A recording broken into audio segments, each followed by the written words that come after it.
This is me and my motorcycle. And this is Thomas and his motorcycle. We have decided to go on a road trip this summer. His Yamaha Tenere is in excellent condition. My old Cagiva, not so much. I have a long list of things I need to do. Can I manage to get it fixed in time to the trip?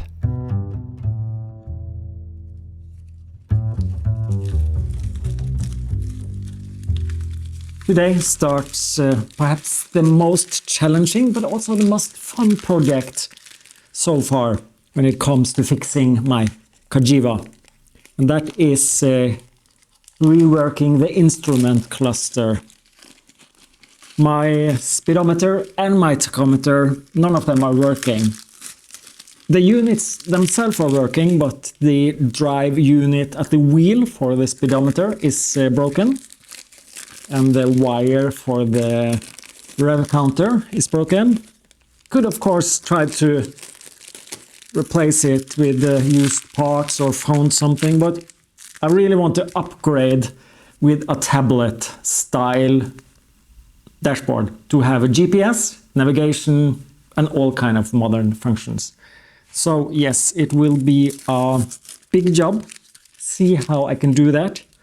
This bike is old and analog, so adding digital solutions to it will be quite an upgrade, I think. I've just painted over it, touched up the engine cover here because it was very worn. Yeah, the paint was flaked off, so I had some heat protected paint on the cylinders and I have 3D printed these.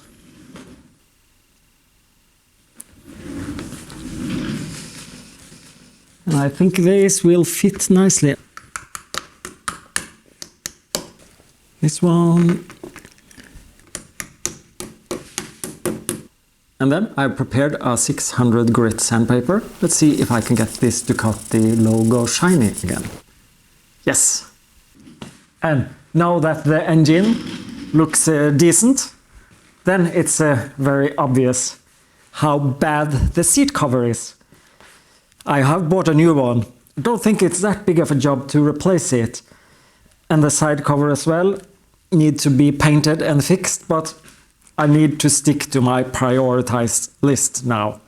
Because the next job is more important than the aesthetics. I just can't drive around without a working speedometer. This needs to go. And then I have plenty of room here to fit my tablet. But these also have a rev counter and the ignition key and all the warning indicators, 7 small lights here. So I need to find a solution for that as well. Another thing is I don't really like these cables going like this. When I'm turning the handlebar, it's blocking across the screen here. And I want to fit handguards also later, so this will be in the way. And I have found this is the original one. So what really should have been here is this being positioned like this, and the wires are supposed to go across here. And then it will not block the view here for the speedometer, and the cables will not be in the way for the handguards. So I want to fix this as well now. In my previous video I fitted this brake hose from Goodrich. It's very nice. See how tightly here it goes at the side of the fork, while on the other side it seems like an aftermarket hose here as well for the clutch, but it goes not where I want it to. I want it to go like this. So this has the incorrect bend. I need to do something here, because when this is turning, this wire will crash into the tablet. Yeah, I need to do something, and I have a plan when it comes to this. And this is pretty typical, isn't it? You plan to do a job, but then you see you need to do something before that, and then you have a chain of tasks you need to do to get to the job you really want to do. And the same here. I have at least now identified 4 tasks I need to do. And the first one, reroute the clutch cable, is what I want to do. That means I need to drain the fluids and replace it with new, which probably is a smart thing to do anyway. I just use some paper towel here to drain the content. It isn't that much. So there will still be brake fluid in the hose. So better take care to not spill brake fluid all over the place.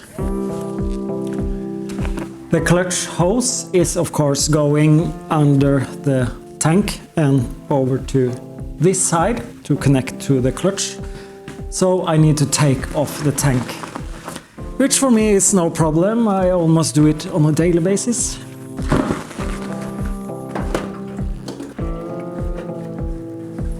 And yes, of course, I managed to spill gasoline from the fuel filter down to my freshly painted cover. Had to happen. But now I can reroute this clutch hose, and it goes over to this side. It's not very exciting, it's just a hose. And it ends up here. And I have painted this cover, side cover as well, trying to not spill. Okay, already pouring out a whole lot of brake fluid here. You see this end here is shorter and flat. So what I hope is to be able to turn this upside down and reuse the cable the opposite way. Before I put this hose back on, I want to make it look like this. Here you can see I've put on a black sleeve, similar as the Goodrich one. Looks a bit more retro, more fitting to the bike. So I have a cable shrink stuff. It was a bit tricky to put it on. The first thing I did was, of course, to take off this banjo end. This 10mm, it doesn't go into this. But this 10mm sleeve is what I got, and I'm not sure if you can get them in 11, 12. And also they can't be too wide because it's limit how much they shrink when you add them to heat. So I just tried to widen it by using a plier, and that worked pretty nice. So after widening it a bit, I can put it on. And of course, this is some kind of rubberish stuff. So I'm using a silicone spray. This is actually a welding spray. I think it's mostly silicone. So I'm spraying into the hose here, or the sleeve. And then I also found this extension rod, and it's about the same diameter as the hose. Making sure I managed to slip it through, widen it a bit. Maybe a bit more silicone, make it really slippery. I had to do this a couple of times before I succeeded. Let me see if I'm lucky this time. Come on, tiny bit more. Yes. And that's how you add your own custom sleeve. It would of course have been much easier to just order a new cable from Goodrich, but let's see how this goes.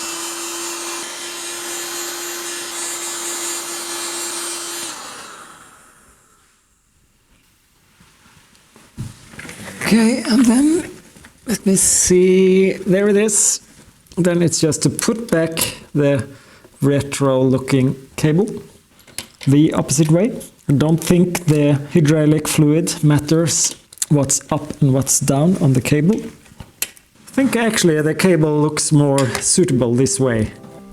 Then I'll try to fill up the hose with the brake fluid. Makes the bleeding process a bit easier. Filling up the reservoir.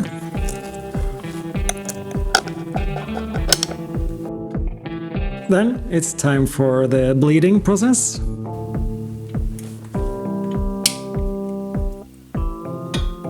Okay, that was promising. At least a tiny bit of pressure is building up. Aha, perfect. This is what we like to see.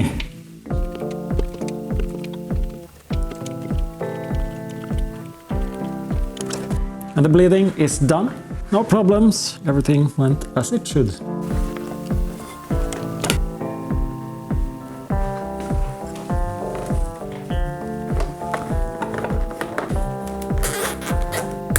Yes, that looks so much better.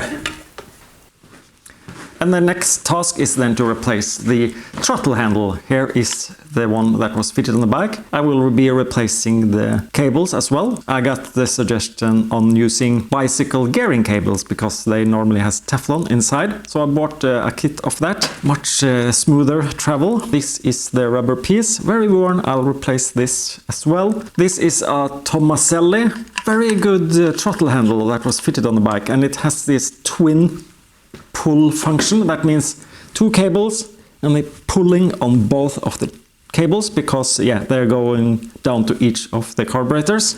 The original throttle handle I have bought used is not the original one. I figured out it's from a newer Cagiva, and it has a pull-push function. So it has also support for two cables, but one cable is pushing and one pulling. Nice visualization, isn't it? Yeah. So I knew this was gonna need some work. Nothing is straightforward on my bike. I did a bit too poor research this time. It's actually been 2 days now since I fixed the clutch hose. This was supposed to be a moderately easy fix to do some tweaks to this, I thought. It was not. Here you can see all the prototypes I've made. And it might not look like much, but these 3D prints take some time to make, both print and model. And you can see some of them quite oddly shaped. With my limited skills, these takes time to build, and each prototype are then tested, failed, and I had to come up with a new ID. First of all, this handle was actually glued onto here. You shall not do that. This new old original one I bought has actually some very cute self-made screws here. I will replace them with the proper hex bolts. Here is a guide. This piece is making sure that the wires that come into the throttle handle are directed to the correct place. And this makes also then sure that one of the cables go on the underside and one on the overside. This is how it's meant to be using this throttle handle. So you can see one cable moving forward and the other backwards. So my plan was to turn around this, having two cables coming out the same direction. And by using my self-made wire guide, the plan was to have two cables coming out on the same position, like this. But I finally gave up on the whole idea. First problem, the cable didn't really slide the way I wanted it to. Quite a sharp bend using this method, and I was afraid of these cables end up crossing or laying on top of each other. And of course, it's very important that each carburetor get equal amount of push from the wire.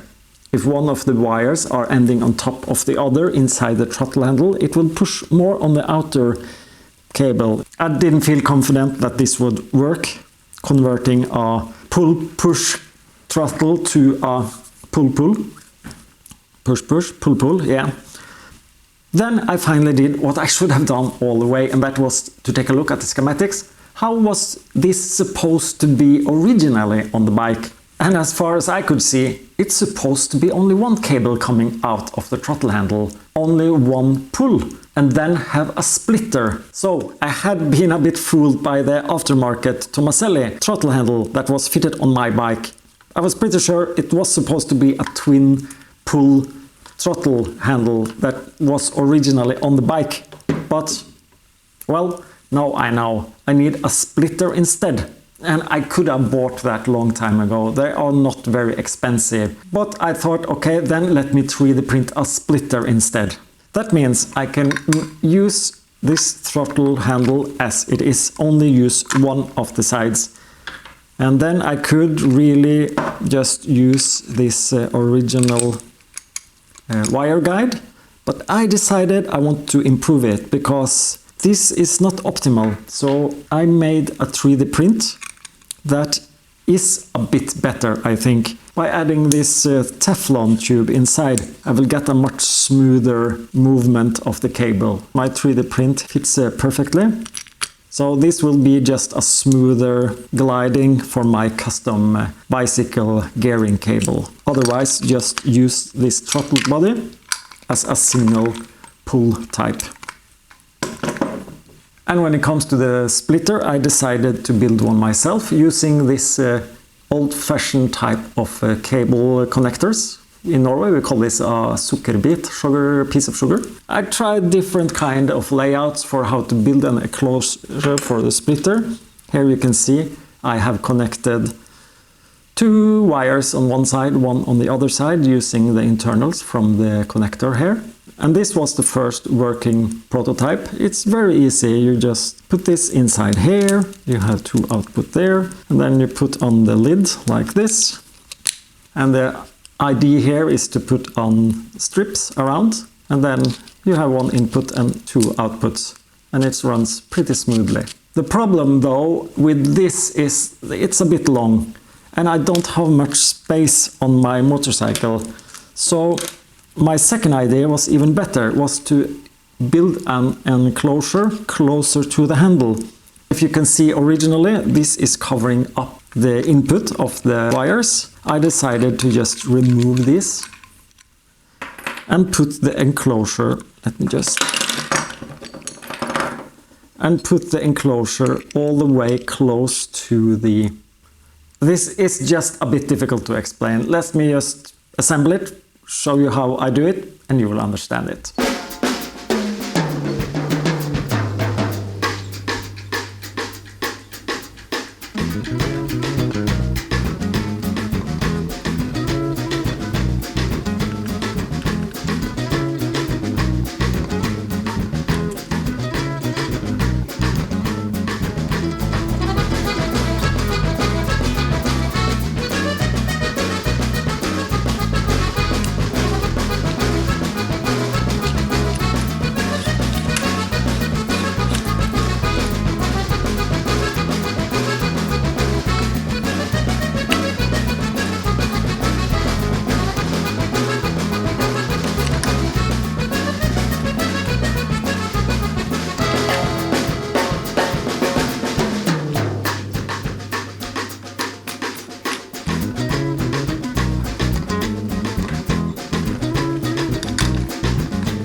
Then it's time for the assembly. I did, by the way, make a small improvement here as well. Rust-proofed and painted this bracket. I added the tape here on the inner part.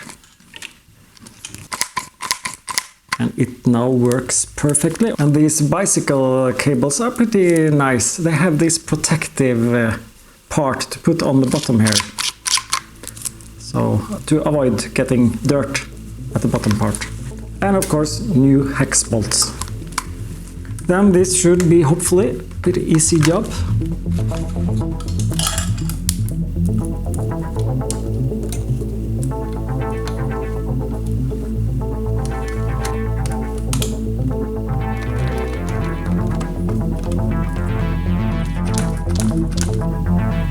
I've already measured the length here and cut the cable to size, so it's just to put on the end of the cable to the carburetor.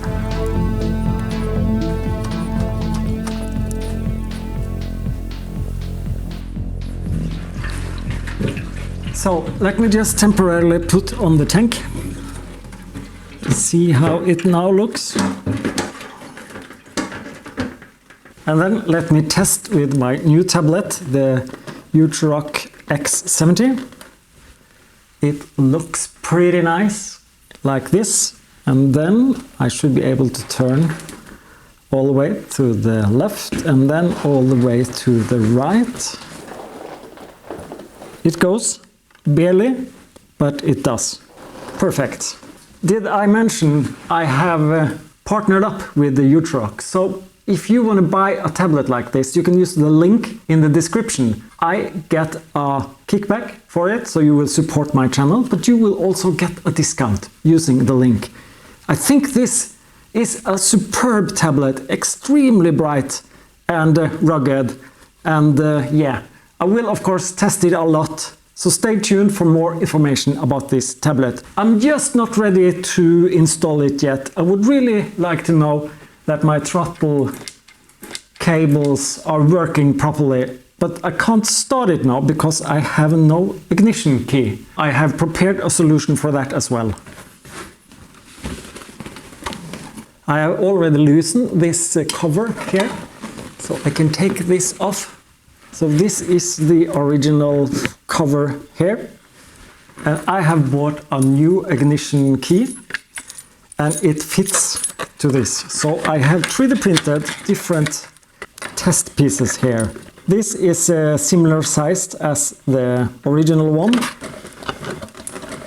I made a bigger one, it's a bit better, but still I was not happy.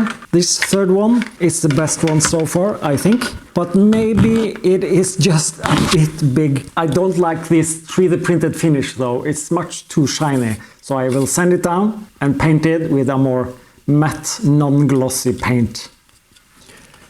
I think this is a good plan, but I want to be sure. So before I start cutting up the wiring and redoing it, fitting a new ignition switch, I also need to plan how to make new indicators, warning indicators on the dashboard, and I also want to make room for a speedometer and rev counter. The tablet, of course, have a GPS and by that can calculate the speed using the GPS. But it's not that reliable. Tunnels in between of tall buildings and stuff. I need a regular speedometer as well. Yeah, I need to do some planning. So stay tuned. Hope you will visit me again in my next video to see how I'm gonna fix my dashboard. And remember, check the description for more information about the tablet. Hope to see you back.